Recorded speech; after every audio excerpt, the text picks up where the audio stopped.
Reka nanone muri uyu mugoroba mwiza mbasuhuze mu izina rya Yesu. Yesu ashimwe. Reka tushime Imana twese dufatanyije kubw'imbabazi zayo nyinshi izo iba yagaragaje iturinda kandi ikatubeshaho, ikatugenera ibidukwiriye muri ubu buzima, ndetse ikaba yaranaduteguriye aheza mu ijuru. Ibyo nibyo dukwiriye kuzirikana kandi mu mitima yacu tukabishimira Imana. Niyo mpamvu umuntu wese bimureba kandi nawe akwiriye kubireba cyane, kuko nubwo atabireba ntacyo yakora ngo abibuze ko byo bimureba, ahubwo bihora bimuhanze amaso ngo birebe uko abyitwaramo. Kubyitwaramo neza rero bimuzanira umugisha kandi bikamuzanira inyungu yo muri iki gihe ndetse n'iyo mu gihe kizaza. Kuri uyu munsi navuga ko ari uwa gatatu w'amateraniro, ukaba umunsi wa kabiri w'icyumweru. Reka tuvuge yuko ishimwe ryacu nanone rihera ku kuba nta gikuba cyacitse, akaba nta nkuru mbi yigeze yumvikana. Nubwo twaba twumva tutabayeho nk'uko tubishaka, ariko dukwiriye gushima Imana kuko tutabayeho nk'uko Satani abishaka. Izina ry'Imana rihimbazwe. Ngire ngo umugambi wa Satani ukomeye ni uwo kuturimbura no kuzimiza ubugingo bwacu, ariko umugambi w'Imana ukomeye ni uwo kuturinda ngo iturindirize umunsi wo gucungurwa no kuzahabwa ubugingo. Tugiye kongera rero kubumbura ijambo ry'Imana ngo twongere twumve neza icyo Imana idushakaho mu minsi nk'iyi isoza amateka y'isi. Reka nongere mbasabe duhombeke amaso kandi twicishe bugufi mu mitima, maze mbere yuko tubumbura ijambo ry'Imana tubanze dusenge. Mana nziza y'icyubahiro n'igitinyiro, uri isoko y'ibyiringiro, imbabazi zawe ntabwo zirondoreka. Tugushimira urukundo ruhoraho wadukunze, kandi tugushimiye yuko witanze ku musaraba ukamena amaraso menshi ngo uduheshe ubugingo. Icyubahiro ni icyawe. Abari hano tugushimiye ko tugihumeka, atari uko gupfa k'umuntu bikomeye cyangwa bitwara igihe kirekire, ahubwo ari ukubera ko Imana ikiturambitseho ibiganza, ari ukubera ko Imana igitegetse yuko twabaho. Izina ryawe nirishimwe. Tugushime ko wadukuye mu mihana itandukanye ukaduhuriza munsi y'iki gisenge kugira ngo uduhane, udukosore kandi udushyire mu murongo mwiza. Turagusabye ngo utwigishe kukumvira, ngo tugendere mu nzira z'Imana. Uturinde yuko amagambo yawe yaduciraho iteka ngo azatuzanire kurimbuka, ahubwo aduheshe ubugingo, azadutere kuzabana nawe igihe uzabugarutse. Ijambo ryawe uryongeremo imbaraga kandi uritere gukiza benshi muri twebwe, kugira ngo twongeye guhindura ibyerekezo, tukongera gufata umugambi mwiza wo kuzagira ahazaza heza. Natwe turashima izina ryawe. Tugushimiye kuri Imana yumva igasubiza, tugushimiye kuri Imana itanga itimana kandi itishama, tugushimiye ko witeguye kuduha ibyo dusabye n'ibyo twibagiwe.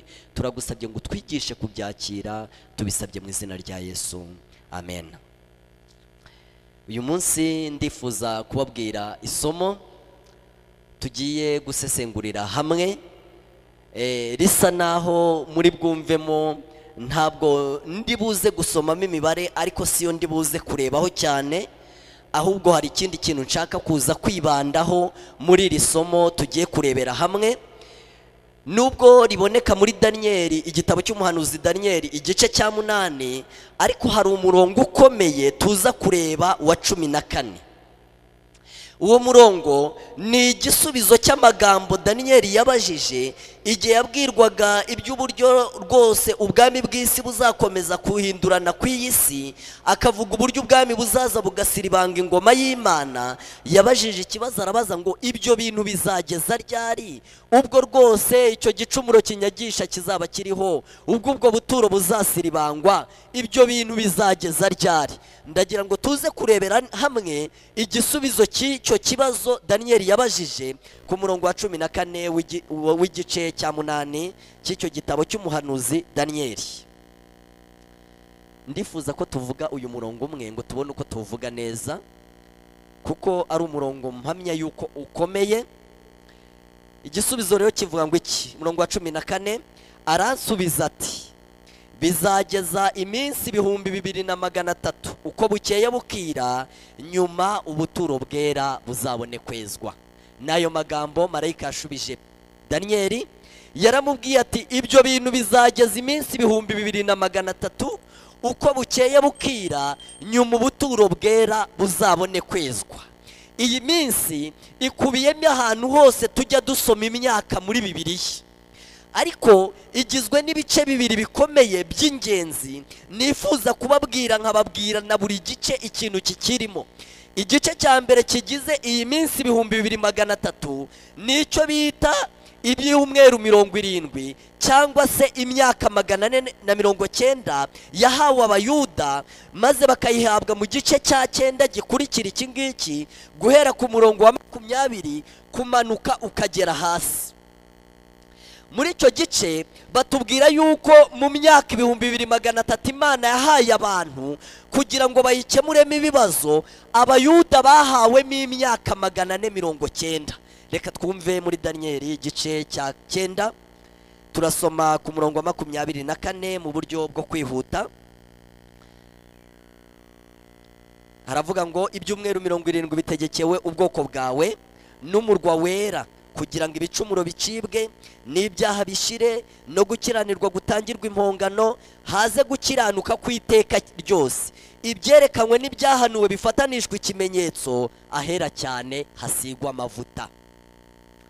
Igihe Danieli yari arimo abwirwa amagambo, yabwiwe amagambo akomeye ngo ibyumweru 70 bitegekewe ubwoko. Ndagira ngo mbibutse yuko ubwoko bwa Danieli bwari abayuda. Imana ivuga yuko abayuda bahawe ibyo bita ibyumweru 70, ariyo myaka 490, ndetse Bibiliya ivuga n'ikintu abayuda baherewe iyo myaka, cyanditse kuri uyu murongo wa 24, ni ukugira ngo ibicumuro bigenze bite, ni ukugira ngo ibyaha bigenze bite, ni ukugira ngo gukiranirwa gutangirwa impongano, haze gukiranuka kw'iteka ryose, maze ahera cyane hasigwa amavuta. Ibyo nibyo byatumye Imana igenera urubyaro rwa Aburahamu imyaka, ibaha imyaka itari make, ibaha imyaka 490, ngo irebe yuko ibicumuro byashira, ngo irebe yuko ibyaha byashira, ngo irebe yuko gukiranirwa kwatangirwa impongano, ngo irebe yuko haza gukiranuka kw'iteka. Mbega umugambi w'Imana ukomeye. Ariko nge nawe dushobora gufatanya kwibaza ngo mbese ubwoko bwa Danieli bwahawe igihe bukagira n'icyo bugihererwa, bwaba bwarageze ku ntego? Bibiliya tugaragariza neza yuko imyaka y'abayuda yarangiye muri 34, icyo Imana yifuzaga ko bayikoramo batagenje bate, batakigezemo. Ariko mfite ikintu nshaka kubabwira gikomeye. Ntabwo abayuda bigeze barangira ngo basenyuke, ahubwo harangiye igihe cy'abayuda, maze basigara bariho nyuma y'igihe cyabo. Ndibuze kubabwira n'igihe cyacu icyo Bibiliya kivugaho. Ariko ibyanditswe bigaragaza neza yuko Imana umuntu wese imugenera igihe, muri icyo gihe cye inzira zigafungurwa, imiharuro igakuburwa kugira ngo ibe nyabagendwa, kugira ngo agere ku mugambi Imana yamuremeye, yamurindiye, agere ku cyo Imana yamusezeraniye muri Kristo Yesu. Ariko ndagira mbabwire yuko igihe cy'umuntu kirangiye ntabwo apfa, ahubwo asigara ariho nyuma y'igihe cye. Ikintu kikubwira umuntu uriho nyuma y'igihe cye, nubwo bamubwira bati dore saa sita za nijoro izuba riravuye, yavuga ati riravuye nyine. Ibyo bintu ntacyo byamubwira. Kubaho nyuma y'igihe cyawe biba ari akaga. Kandi ndagira mbabwire yuko nubwo uyu munsi tuvugana igihe cy'abayuda cyarangiye muri 34, ariko uyu munsi tuvugana abayuda bo bariho. Nyuma yuko Imana ihaye abayuda imyaka 490 ngo bayikoremo ibyo gukiranuka, ngo ibicumuro bicibwe, ngo ibyaha bishire, ngo gukiranirwa gutangirwa impongano, ushobora kwibaza mu mutima wawe ngo kwiwe ari wo mugambi Imana yageze kuva isi yaremwa. Uzasoma mu Befesi igice cy'akavuga ngo Uwiteka Imana, ngo Imana yadutoranyirije muri we isi itararemwa kugira ngo tuzababera tutariho umuga imbere y'amaso yayo. Ibyo Imana yabigambiriye guhera kera, ariko ibyo bintu byabaye ibitaragezweho mu gihe cy'abayuda, maze ibyaha ntibyashira, gukiranirwa ntikwarangira, gukiranuka kw'iteka ntikwaza, ahubwo igihe kibashiriraho. Maze Pawulo atangaza mu ruhame ngo ubu bwo mwanze agakiza duhindukiriye abanyamahanga. Muri ya myaka 2300 abanyamahanga bahawemo imyaka 1810. Niyo myaka y'abanyamahanga 1810 igabanyije mu buryo butandukanye. Wenda mu minsi iri imbere tuzagerageza kureba ibyerekeranye n'ubuhanuzi. Uyu munsi sindi bwinjire mu buhanuzi cyane, ariko mu minsi iri imbere tuzareba icyo ubuhanuzi buvuga n'icyo amateka yerekana ku gihe cyacu. Mu gihe abanyamahanga bahawe imyaka 1810, iyo myaka y'abanyamahanga yarangiye mu 1844, ari naryo herezo ry'imyaka 2300. Icyo Imana yahereye abanyamahanga igihe nicyo yari yarahereye abayuda igihe. Ubundi igihe turimo twebwe ntabwo kibarwa. Igihe cyose cyanditse muri Bibiliya gisoreza mu 1844, iherezo ry'imyaka. Ubu turi mu minsi y'inyongezo, turi mu minsi Yesu yaza uyu munsi cyangwa kaza ejo. Abo banyamahanga bamaze guhabwa imyaka 1810 kugira ngo rwose ibicumuro bicibwe, kugira ngo rwose ibyaha bishire, kugira ngo rwose gukiranirwa gutangirwa impongano. Iyo myaka abanyamahanga bayikoresheje nabi, bamwe muri bo bayikoresha neza, kugeza ubwo Imana itangira gutanga igihe cy'umuntu ku giti cye. Ubu iyo umuntu avutse, Imana iramwandikira iti ni imyaka 50. Iyo myaka 50 ikakoramo ibyo yigeze ibwira abayuda iti kuko mutamenye igihe mwagendererewe. Yesu yagendereye abayuda akora uko ashoboye, kugeza ubwo n'igihe yari agiye gusubira mu ijuru yarebye uburyo basigaje igihe gito cyane, abwira abigishwa bati nta handi mbatumye keretse mu ntama zazimiye z'umuryango wa Isiraheli. Yabonaga uburyo igihe cyabo kigerwa ku mashyi, akabona uburyo imbabazi zigiye kubavaho, nuko aravuga ati abo bantu mubabwire ku manywa na nijoro, ahari nta wamenya bazakira. Ariko abayuda imbabazi zibarangira mw'ubwo buryo. Imana itoranya abanyamahanga, itangira kubabwiriza ubutumwa bwiza, yifuza ko bagera ku ntego bene wabo batagezeho. Ariko mu 1844 igihe cy'abanyamahanga kirarangira, amadini atandukanye yacyo ararangira, maze Imana itangira gutoranya umuntu ku giti cye. Iyo umuntu avutse, Imana ikamwandikira imyaka 50. Muri iyo myaka ikora uko ishoboye kose ngo irebe yuko uwo muntu yamenya igihe yagendererewe. Umwaka wa mbere ubwo ukabura mucitse, uwa kabiri ukabura mucitse, yabona urangiye agakora ibirori ati Imana yaraturinze twararamye, naho arimo arahogereza igihe cye cy'imbabazi cyo kurangira, kugeza ubwo umuntu ashobora kubaho igihe cye cyararangiye agahinduka nk'uwo bita Kayini. Yabaye igicamuke n'inzererezi mu isi, atagifite Imana rurema. Imana yaramuhaye ikiganza imusezeraho. Ariko ikintu giteye agahinda, kibabaje cyane, giteye impungenge, nuko igihe cy'umuntu kirangiye adapfa. Aragumya akajya agenda mu isi, ariko igihe cye cyaragenje gute?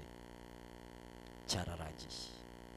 Mbese nk'uko icy'abayuda cyarangiye bakagumya bakabaho, mu banyamahanga abagatulika bahawe imyaka 1260. Yanditse ahantu hatatu muri Bibiliya, yanditse muri Daniel igice cya 7 umurongo wa 25, aho bavuga igihe n'ibihe n'igice cy'igihe. Yanditse mu Byahishuwe igice cya 11 aho bavuga amezi 42. Yanditse no mu Byahishuwe igice cya 13 aho berura ngo ni imyaka 1260. Iyo myaka 1260 barayihawe, ihera muri 538 iryo torero ritangiye, iragenda igera mu 1798 birarangiye, maze igihe cyabo kiba kigenje gute? Ariko n'uyu munsi baracyariho, kuko ntabwo harangira itorero, ahubwo harangira igihe cyaryo. Nta nubwo harangira umuntu ngo apfe, ahubwo harangira igihe cye. Iyo umuntu igihe cye kirangiye, abagize ishyano mudashobora kwiyumvisha. Ellen White yigeze yandika ibyerekeranye n'igihe cy'imbabazi z'umuntu mu gitabo cyitwa Wifuzwa ibihe byose, ku cyigisho gifite umutwe uvuga ngo ishyanga ryaciriweho iteka. Avugamo amagambo navuga ko akomeye, nifuza ko mutega amatwi maze tukayumva neza. Aravuga ngo mu bihe byose abantu bahabwa igihe cyabo cy'umucyo n'amahirwe, bahabwa igihe cyo kwisubiraho kugira ngo biyuzuze n'Imana, nyamara icyo gihe cy'imbabazi kigira iherezo. Umuntu wese icyo gihe aragihabwa. imana ikamuha igihe cy'amahirwe, ikamuhendahenda cyane, ikamutumaho abantu benshi, ariko icyo gihe cy'imbabazi kigira iki? Kigira iherezo. Imbabazi zikomeza kwinginga igihe cy'imyaka myinshi, maze zigasuzugurwa kandi zikirengagizwa, ariko igihe kiragera imbabazi zikinginga ubuheruka. Paje 394 mu gitabo cyitwa Ifuzwe byose, ku cyigisho gifite umutwe uvuga ngo ishyanga ryaciriwe iteka. Igihe kiragera maze iyo mana yinginga uwo muntu ikamwinginga ubugenza bute? Ubuheruka, ikumvikanisha buheruka, ijwi ryayo rirarika. Ubuheruka, umutima ugeraho ukinangira, ukaba utagishobora gukorana na mwuka w'Imana. Icyo gihe ryajwi rituje kandi ryinginga rirekeraho kuvugana n'umunyabyaha, maze ntiyongere gucyahwa no kuburirwa. Imana ikamusezeraho ikavuga iti ntacyo ntakoze, ibyoroshye n'ibikomeye narabikoze, nawe wakoze uko ushoboye ngo unanirane, ngaho uzaca ukwawe nanjye nzaca ukwanjye. Ntabwo imbabazi z'Imana zizahoraho.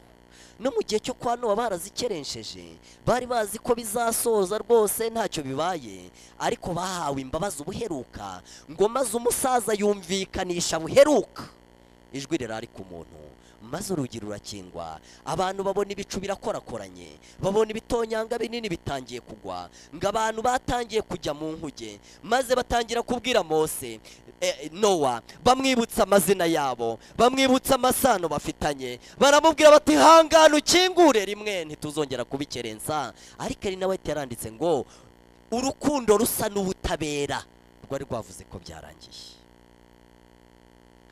Niyo mpamvu muzasoma amasomo menshi muri Bibiliya ajya avuga ngo mugire umwete wo kunyura mu irembo rifunganye. Ndababwira ukuri ko benshi bazifuza kurinyuramo ntibibakundire.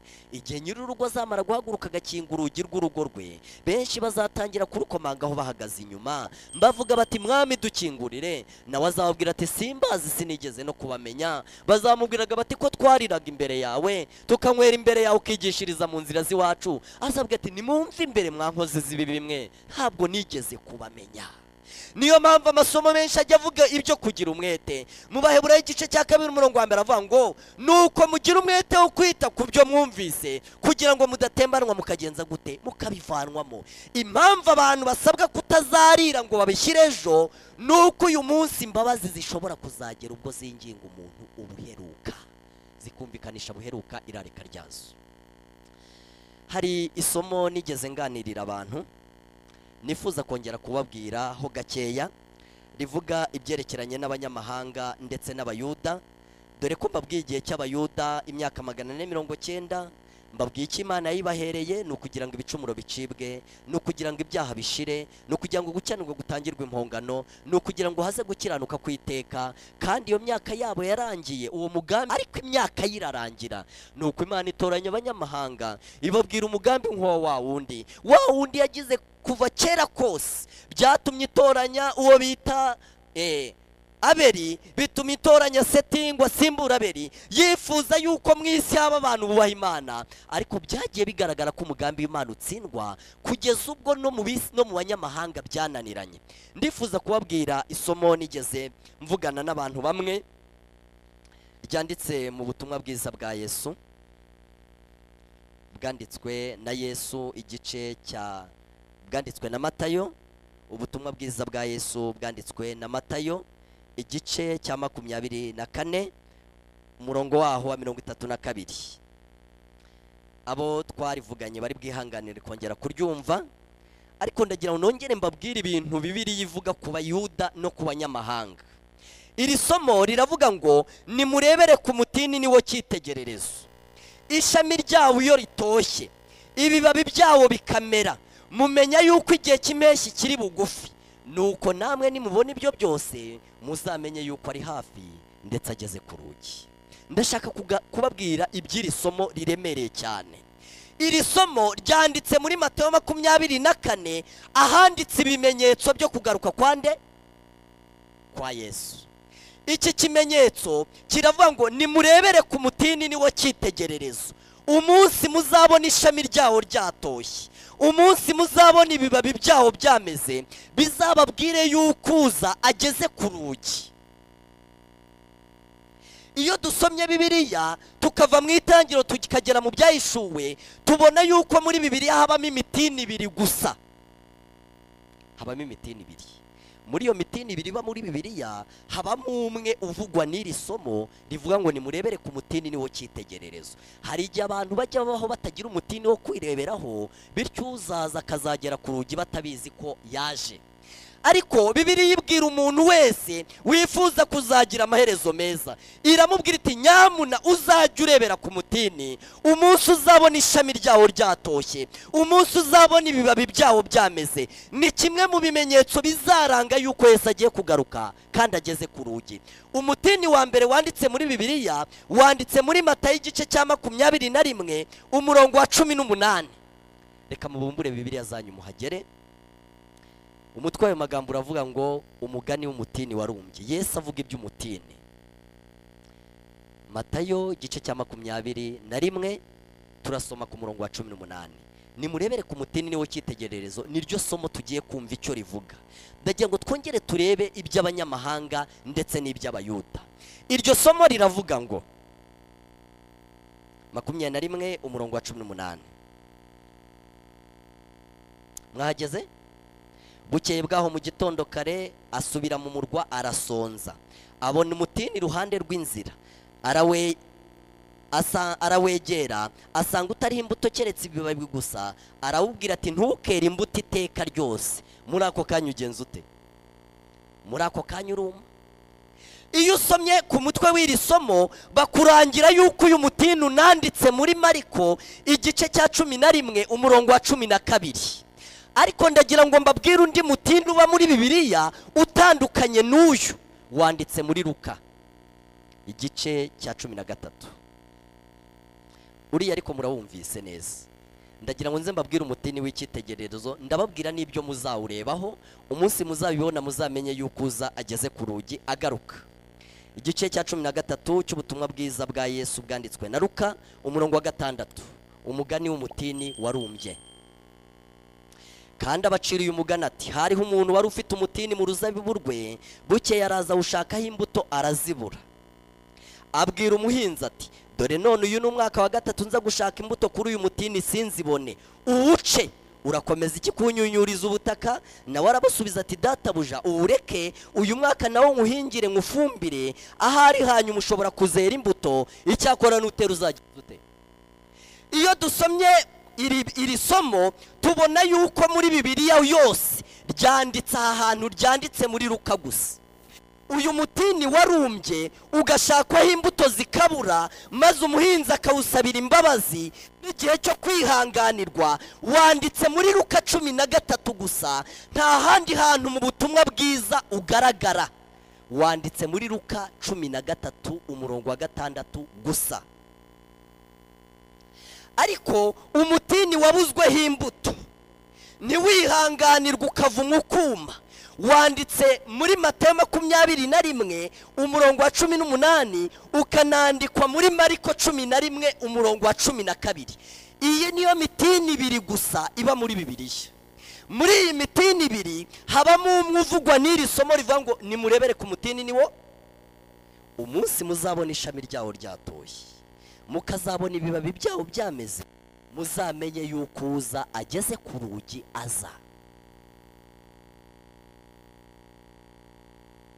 Muzamenye ko ageze ku rugi aza.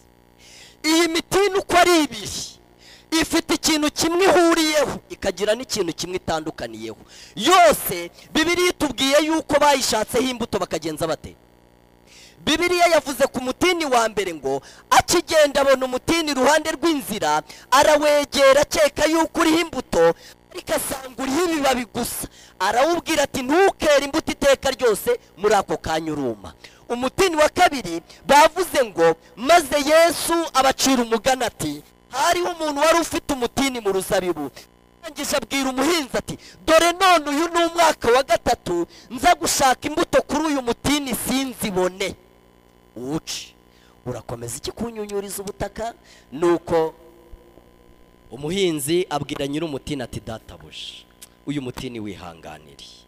Nubwo ibyo wakorewe byari bikwiriye gutuma wakagombye kuba wareze, nubwo kuba utareze itabona icyo wireguza, ariko nzongera nkuhingire, nzongera nkufumbire, nta wamenya ahari ushobora kuzera iki. Icyakora nutera nyuma yo kongera guhinga no kongera kufumbira, ntacyo uzaba umaze rwose uzawuce. Iyi mitini ihuriye ku kuba yose itareze imbuto, ariko iyi mitini itandukaniye ku maherezo. Umutini umwe washatsweho imbuto zirabura uravumwa uruma. Umutini wa kabiri washatsweho imbuto zirabura ariko urihanganirwa. Umutini wavumwe ukuma uvuga iki? Uvuga Abayuda. Kuvumwa no kuma kwawo byabaye muri 34. Niho rwose uyu mutini bawushakashatseho imbuto maze barazibura, barangije barawuvuma uruma. Nukurangira kw'imbabazi ku Bayuda muri 34, Pawulo agatangaza mu ruhame ngo ubwo mwanza gakiza imyaka 490 mwahawe ikabirangiye, akaba nta kintu Imana itabakoreye, abahanuzi bakaba barabisikanye ngo barebe ko mwakira, bikaba bigaragaye yuko mwatereye agati mu ryinyo, yuko mwageretse akaguru ku kandi, yuko mwabihirikiye hirya nkaho bitabareba. Uyu munsi agakiza ku Bayuda kararangiye. Duhindukira iki? Abanyamahanga muri 34, igiti kitera imbuto cyagaragazaga ibibabi gusa. Ibyo bibabi byanditse ahangaha uyu mutini wagaragaje ni ibiki? Ni ibikorwa bigaragara inyuma. Iyo Abayuda bajyaga bajya gusenga, isaha yabo igeze, nubwo babaga bari mu isoko barapfukamaga umuntu wese agaceceka, maze bakabanza bagasenga. Iyo umuyuda nyawe yabaga agenda mu nzira, yabaga yafashe ubufasha bugendana, ariko akaba afite n'ihembe mu mufuka. Yagera ko agomba gufasha, akabanza agafata ihembe akarivuza, yabona abantu bose bakebutse agafata ubufasha nabwo akabutanga. Ibi bintu byagaragaraga inyuma, byatumaga Abaroma babona Abayuda bati dore ubwoko bw'Imana bwatoranijwe, dore abantu badasa natwe bazajya mu ijuru. Bibiliya iravuga ngo na Yesu ntiyapfuye kumenya ko udafite imbuto, ahubwo aravuga ngo maze arawege.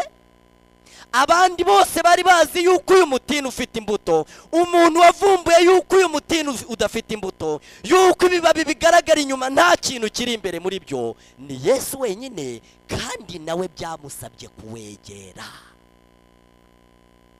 Asanga ntugira imbuto, asanga ufite ibibabi gusa. Arawubwira ati ntukere imbuto iteka ryose muri ako kanya uruma. Umutini wihanganiwe uvuga abandi, uvuga abanyamahanga. Nubwo bo bateza imbuto, mu isomo twasomye muri Luka ntabwo twabonye yuko umutini uhanditseho wigeze ugaragaza ibibabi. Oya, bari abapagani badashobora kujya impaka batumva mu bireba nabi turi abakirisitu. Bari abapagani bazi ko ari abanyabyaha. Uwo mutini utaragaragaje ibibabi, ukaba rwose wari igiti kirera. Uwo mutini igihe wari ugezweho, bakawushakashakaho imbuto bakazibura, bikagaragara yuko nyiri umutini avuga ati reka tugice. Ugihingira yaravuze ati kihanganire. Bivuga ubwoko bwihanganiwe n'abanyamahanga. Kandi se iyo Bibiliya ivuga ngo nimurebere ku mutini niwo cyitegererezo, ni bande babwirwa kurebera ku mutini? Kandi umutini wo kureberwaho ni uwuhe? Ababwirwa kurebera ku mutini ni abagereranywa n'igiti cy'umutini wihanganiwe, nibo babwirwa kurebera ku giti cy'umutini wumye. Igiti cy'umutini wumye nicyo giti cy'icyitegererezo. Iri somo rivuga ngo nimurebere ku mutini, umutini w'icyitegererezo wo kumenya yuko uzageze ku rugi ni umutini wavumwe ukuma. Ndagira ngo mbabwire ubuhanuzi. Umunsi muzabona Abayuda bamwe bamwe bagarutse ku Mukiza, bakihana gukiranirwa kwabo, bakigaye uburyo baruhije Imana, bakigaye uburyo banze Umukiza kandi aribo yavukiye, bakihanira imbere y'Imana mu mitima yabo, kizaba ari ikimenyetso simusiga yuko Yesu agiye kugenza gute? Kugaruka. Umunsi amashami y'igiti cyari cyarumye muzabona atoshye, mukazabona ibibabi by'igiti cyari cyarumye bimeze, muzamenye nshuti yanjye yuko uzageze ku rugi, muzamenye yuko ibyahanuwe byose byarangiye. Mbese ni kimwe mu bimenyetso by'uko Yesu agiye kugenza ate? By'uko Yesu agiye kugaruka. Nuko uzatoha ku giti cyumye, kw'amashami y'igiti cyumye nuko uzamera kw'ibibabi by'igiti cyagenje gute. Iryo ni ubuhanuzi bwanditse muri Bibiliya, bwanditse mu bitabo by'umwuka w'ubuhanuzi, yuko kimwe mu bimenyetso by'uko Yesu azaba agiye kugaruka ari uko abayuda banze Mesiya ku mugaragaro, bakamubamba bavuze bati nta mwami tugira keretse Kayizari, bakabwira Pilato baturamuka utamwishura butari inshuti ya Kayizari. Umunsi mu mitima yabo bazongera kumenya yuko babambye umukiza, bakamenya yuko bahemukiye Imana, bakihana gukiranirwa kwabo, nubwo hatazagaruka abayuda bose, ariko abagereranywa n'amashami ntabwo ari igiti kizongera gutoha, ahubwo biravuga ngo umunsi muzabona amashami yacyo agenjeje ate atoshye, mukazabona ibibabi byacyo bimeze, maze abantu bamwe bamwe bakagaruka ku mukiza, kizaba ari ikimenyetso simusiga yuko Yesu agiye kugaruka.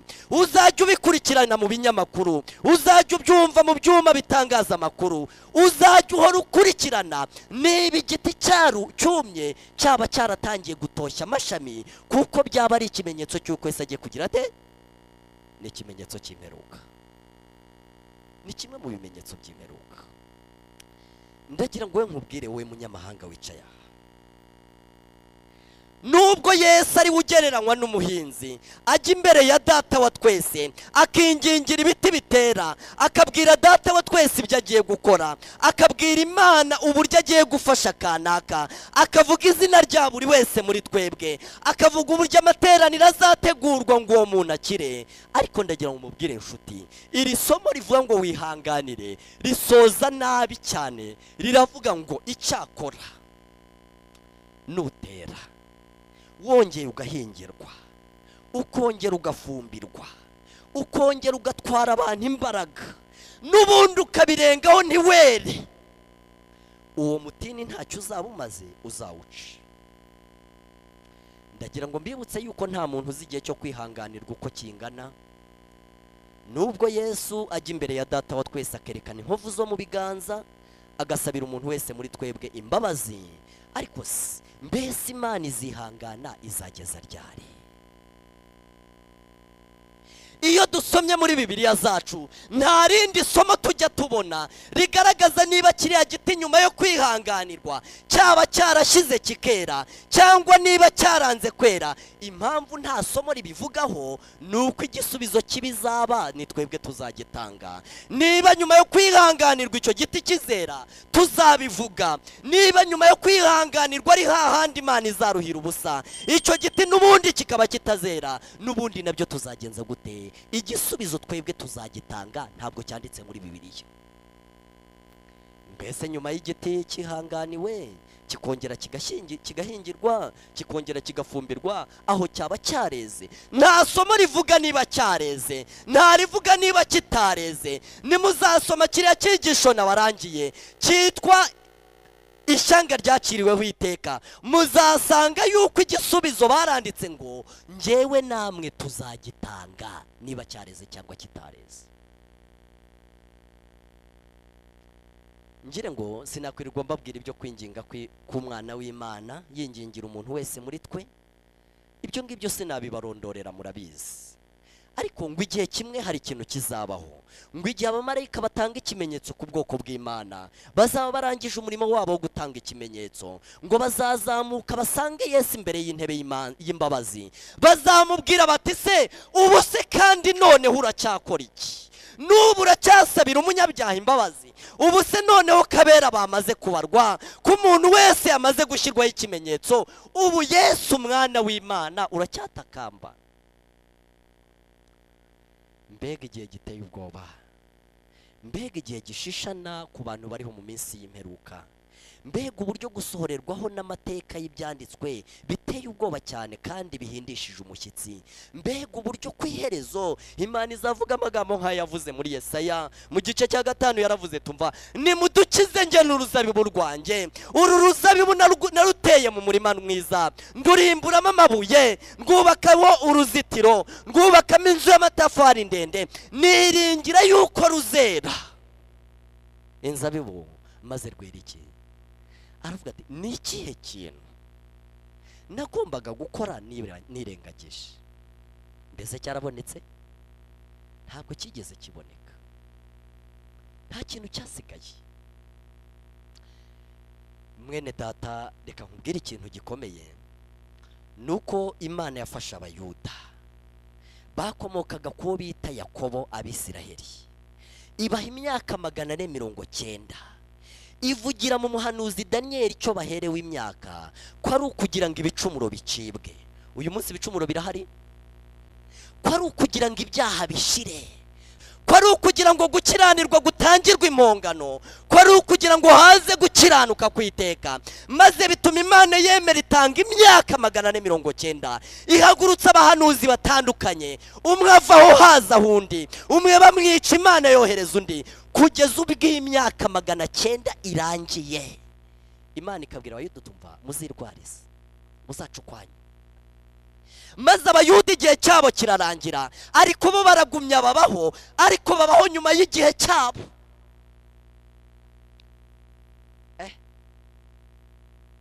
Imana itoranya abanyamahanga. Pawulo abitangaza mu ruhame mu byakozwe n'intumwa igice cya 17, akavuga ati ubu ubwo mwese mwanza agakiza mukaba mwumva rwose muhisemo kugomera Imana, njyewe na bene data duhindukira iki? Abanyamahanga. Abanyamahanga bahabwa imyaka 1810. Imana ikora ibishoboka n'ibidashoboka, irabagenderera mu byo bareba no mu byo bumva, irabagenderera mu byoroshye no mu bikomeye. Imyaka y'abanyamahanga 1810 irangira mu 1844. Icyatumye abantu bibwira yuko Yesu azaza mu 2000, kimwe muri byo nuko bari bazi ko isi yahawe imyaka 6000. Icya kabiri nuko bari bazi ko nyuma ya buri myaka 2000 hari ikintu kidasanzwe cyagenje gute. Iyo turebye mu buhanuzi bwa Daniyeli buvuga iby'imyaka 2300, imyaka yahawe abantu kandi gahabwa abanyamahanga yabo, abayuda bagahabwa yabo 2300. Iyo myaka nyuma y'uwo mwaka yarangiyeho, nta wundi mwaka wanditse mu buhanuzi. Turi mu gihe cy'iki? Mbese se agiye kugaruka? Azaza bidatinze. Ibyahanuwe byose byarasohoye, mbese nta kintu gisigaye. Ndagira mbabwire yuko igiti kitera cyaravumwe kiruma, igiti nacyo kitera cyarihanganiwe, ariko ndiyo mbabwire ko kwihangana kw'Imana kuzagira iherezo. Imana yigeze ivuga kwa Nowa, ivuga amagambo akomeye, avuga iti umwuka wanjye ntabwo azarahora ruhanya n'iki? Mbese azaruhanya n'abantu ageze ryari? Oya, ntabwo azahora ruhanya nabo, ahubwo Imana nk'uko nabisomye mu gitabo cyitwa Ifuzuye byose, izumvikanisha buheruka irarika ryayo. Kimwe mu bintu birimo biba mu iyi minsi yacu nuko imbabazi z'Imana zirimo zikurwa mu isi, kugeza ubwo abantu bazajya bagenda mu muhanda batakigifite ikibaziga, barabaye bicamuke n'inzererezi, bameze nka Kayini, bameze nka Gihazi, bameze nk'uwo bita Yuda, basigaye batagifite agatima kabakomanga, barabaye baruharwa, nta kintu kikibakora ku mutima. Wavuga ibikomeye cyangwa ibyoroshye, byose babimanura bakabyumvira ku murongo wabo bumviraho wo hasi. Mbabwire, nibo bantu bazasigaraho. Mbese hazasigaraho abantu batagifite ikintu kibakomanga, ibintu byose bisigaye ari kimwe, byavugwa bakavuga bati ibingibi ariko twajyaga tubyumva mu myaka 50 yashize, nta gihe. Abo bantu nibo bazasigaraho. Mbese umwuka w'Imana ntazahora ruhanya n'abantu. Kimwe mu bintu biri kuba mu minsi y'imperuka nuko umwuka w'Imana arimo gukurwa mu isi. Muzagenda mubona amahano hirya no hino, ayo mutigeze mwumva mu myaka 20 ishize, ayo mutigeze mwumva mu myaka 30 ishize, aho muzumva umugore wica umugabo we, aho muzumva umugabo wica umugore we, aho muzumva umuntu usambana n'inyamaswa. Ibyo ni ibimenyetso simusiga yuko umwuka w'Imana agenda kurwa he. Bizageraho ubukristo buzasigara burutwa n'umuco wa Kinyarwanda. Ndagira ngo mbabwire inshuti, mu bihe bya kera umuco wabaga umeze nk'ubukristo, ukabona ari ubukristo bw'uyu munsi, aho umuntu wamusabaga amazi akaguha amata, aho umuntu yahaga umuntu inka ntacyo bapfana. Ariko icyo kintu cyose cyitwa indangagaciro kizashiraho, abantu basigare mu isi ari bicamuke n'inzererezi, nta gatima kakibaziga bakigira. Umuntu akora ibyo ashaka, Imana yaramusezeyeho. Buriya nubwo Imana y'inginga, hari igihe izagera ikumvikanisha buheruka irarika ryazo, maze ikabwira umuntu tumva nta kintu ntagukoreye, nta buryo ntaguhaye, igihe Yesu yabwiraga abayuda ati kuko mutamenye igihe mwagendererewe abanzi banyu bazabakaho uruzitiro. Mbese umuntu agendererwa n'Imana ryari? Agendererwa n'Imana akimenya ubwenge. Wa wundi bajya bavuga ngo azibarirwa, Imana ikamugenderera mu byo yumva, ikamugenderera mu byo areba. Umwaka ugashira, 2 3 igashira, 70 ingahe akayirangiza atari yamenye igihe yagenjeje ate, yagendererewe.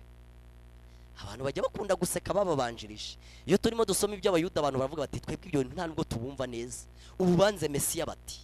Ariko Yesu yigeze ahura n'abantu bavugaga amagambo nk'ayo, arangije arababwira tumva icyo cyakora gihamije yuko muri abana babisha abahanuzi. Sibyo? Uzi ukuntu baramubwiye bati iyo tubaho cyakora mu gihe cya basogokuruza ntabwo tuba twarafatanyije nabo kuvusha iki?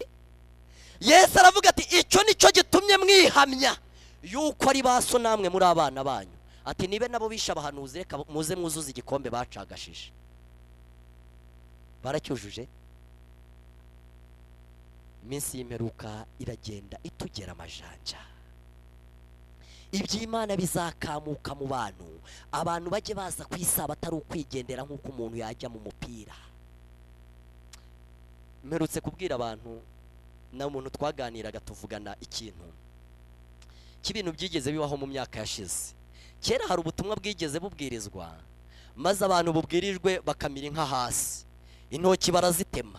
Aho umuntu yavugaga ati ntaho umuntu amazi adatetse nkazarinda iyo nirimbukira nanjye nkazamurimbuza. Mbese byari mu gihe abantu bari bafite ibyumviro, aho umuntu yabwiraga umuntu akagira ahantu ikintu amubwiye agenze ate. Nubwo ibyo ngibyo atari byo nshima, ariko ndashima kumva bari bafite. Icyo gihe abantu bajyaga bagenda ingendo ndende bagiye mu materaniro ahantu kure, ariko uyu munsi babwira umuntu bati ni hano hirya, ati ni iki gishya se bari buhavuge, akaza agasanga ntacyo. Njya ntekereza yuko ubutumwa buvugwa mu minsi yacu iyaba bwarabwiwe abantu bo mw'icyo gihe baba barakoze ibintu mudashobora kwiyumvisha. Umuntu babwiye ngo kunywa amazi adatetse ni bibi, bakamubwira bati umutobe bawukoramo inzoga urutoki akarutema. Ubwo murumva ukuntu umuntu afata ibyemezo. Umuntu babwiye bataye amata ni mabi, inka akayikamira hasi, bari bazi gufata ibyemezo. Byatumye Yesu abwira abo mu gihe cye, arababwira ati yemwe abantu b'iki gihe, arabwira ati Korazani nawe Betsayida, ati rwose urubanza rwanyu rurakomeye. Ati ndetse abantu baramutse bumvise uburyo mukiriho n'uburyo imidugudu y'Isodomu n'Igomora yarimbutse bakwibaza impamvu mukiriho. Iyo myumvire yari irwaye yo gukamira inka hasi, iyo myumvire yari irwaye yo gutema urutoki, ariko iyo myumvire byibura abantu barumvaga. N'amagambo yoroheje yaragendaga agakora ku mutima w'abantu, ariko kubona ijambo rishobora gukora ku mutima w'abantu ntabwo byoroshye. Ndagira ngo mbabwire ikintu njya nkunda kuganira n'abantu ntashobora gusoza ntababwiye. Impamvu ngibwira abantu nacyumvise mu buremere ni ikintu cyabaye Niniwe. Reka ngisorezeho.